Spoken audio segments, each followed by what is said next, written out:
又有的翻，就是那他妈那他是没有没办法呀，出现在 VG 的视野里是有的面。翻啊。尤其现在这需要很多的出来就是但是单出来这确实有的种翻有点多，肥皂好吧？啊这些最那没办法，后一层他就是有的都是往下贴的。翻，那怎么办呢？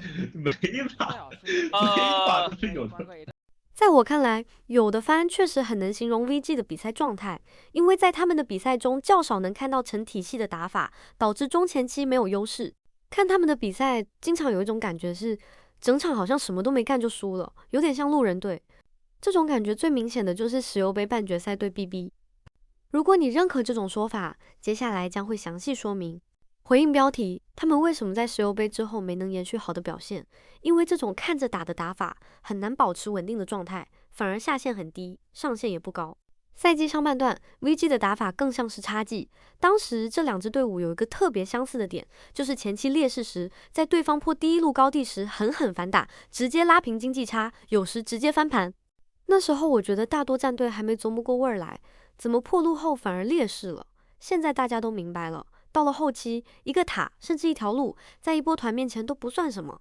然而到了下半赛季人员变动后，他们打法没了插技的影子，变得越来越无序。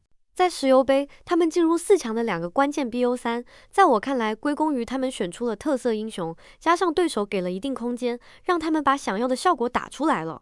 那时候火女还不像现在这么热门，双圣剑宙斯更是难以复刻，不得不吹一首当时选人的新 Q。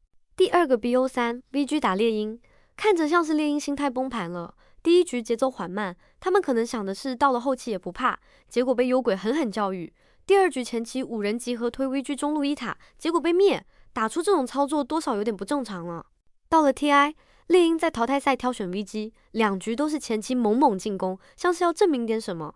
根据以上所说，在我看来 VG 基础实力不属于强队，但他们有可以变强的因素。其一是新 Q 的选人，之前说过了。其二是拆姆爆斗。说实话，看到拆姆这些年实力不断进化，我都考虑要不要在墙上挂点名人语录。但可惜的是，在这届 TI、VG 貌似这2点都没发挥出来。下赛季的 VG。那么本期视频就到这里了。